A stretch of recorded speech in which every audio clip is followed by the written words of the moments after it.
They invented money. Within 50 years, they ceased to exist.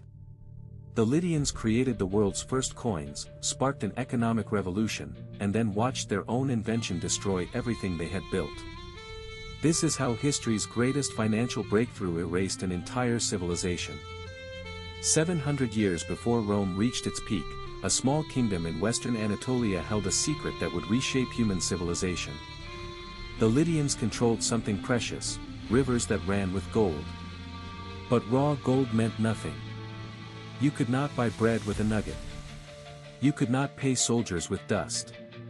So around 650 BCE, they did something no civilization had ever attempted. They standardized value itself. They created the first true coins. And here is what nobody tells you: this invention contained a fatal flaw.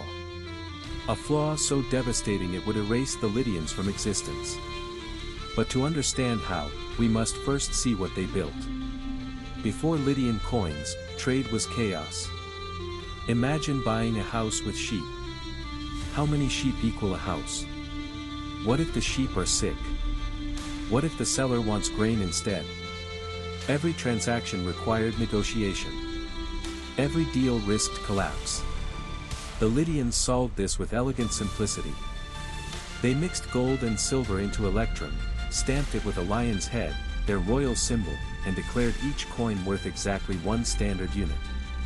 Pause. If this sounds obvious, understand, no human had ever done this. For 200,000 years, our species bartered. The Lydians ended that. Merchants from Greece to Persia suddenly spoke the same economic language. Wealth became portable. Power became countable. And Lydia became impossibly rich. But here is where everything shifted. Think about this differently for a moment. What happens when you invent something everyone wants? You become a target. The Lydians did not just create money. They created a reason for every ambitious king within 1,000 miles to look westward with hungry eyes.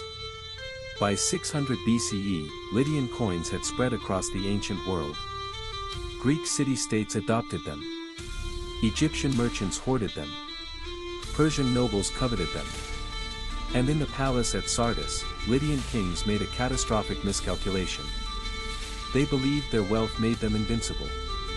They confused being rich with being powerful. King Alyattes expanded aggressively, conquering Greek coastal cities. His treasury overflowed. His armies grew. His confidence became arrogance. Then came Croesus. You have heard his name. Richest Croesus. But you do not know the real story. When Croesus inherited the Lydian throne around 560 BCE, he was already the wealthiest human being who had ever lived. His annual income exceeded entire kingdoms. He built temples that made Greek architects weep with envy. He gave so much gold to the oracle at Delphi that priests struggled to store it. And he made a decision that archaeology now reveals was suicidal. Croesus reformed the coinage. He separated gold from silver, creating pure denomination coins. This sounds like progress. It was actually the beginning of the end. Because pure gold coins were worth more than electrum. And Croesus had just shown the world exactly how much pure gold Lydia possessed. But that is not even the real catastrophe. What I am about to tell you changes everything historians thought they knew. The fatal flaw was not the coins themselves. It was what the coins did to Lydian society. When you can measure wealth precisely, you can also measure inequality precisely.